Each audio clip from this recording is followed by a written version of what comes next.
Life around my 200 level, I started experiencing the presence of God in ways that was not explainable at all. In fact, one of those days, I remember I was going to pray in the bush as my custom was, and with my earpiece I was walking and then just speaking in tongues and listening maybe to a message, and then all of a sudden I felt a literal hand on my head from my back. A literal hand. I was walking alone. I had to reflex action. I didn't plan it. I did like this to catch the hand, and there was nobody. And I heard an audible voice. The Lord told me, "You are not alone." From that moment, my life changed in ways I can't explain. That experience happened like 3 more times within that period. In fact, I remember preaching a message long time ago, "I am not alone." Some of you must have listened to that message. As uncoordinated as that message is, I've received testimonies from it. I am not alone. The presence of God walking with a man.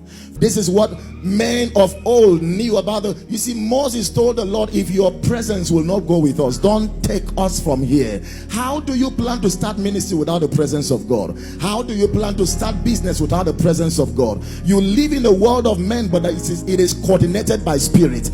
If you are not in touch with the realm of the spirit, forget relevance in this world. There are few people who have come around and have smelled, sensed, and experienced the presence of God in ways you can't explain. One of them for sure, like you always know, is our own father, Apostle Joshua Selman. There are times I go to see him, by just entering the room, my eyes are filled with tears. He has not started talking, my eyes are filled with tears. I mean, you could just sense the presence of God around a man. The presence. If you are a man of God here, brothers and sisters, the Bible says get wisdom, but let me rephrase that statement: get the presence. Get the presence with all your gettings. Get the presence. The presence of God is the difference. Believe me, the difference between you and the other minister in your city who has been called by God also is access to the presence of God.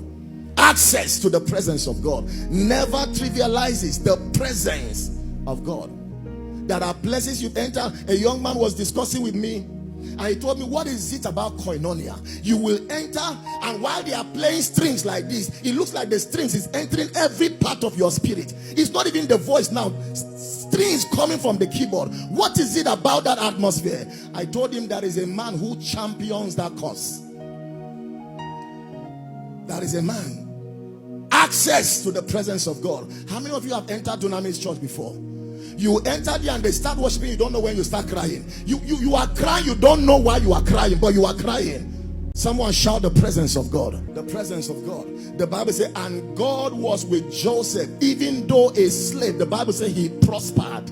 He prospered. This is not for preachers alone. You might be an entrepreneur. Brother, get the presence of God.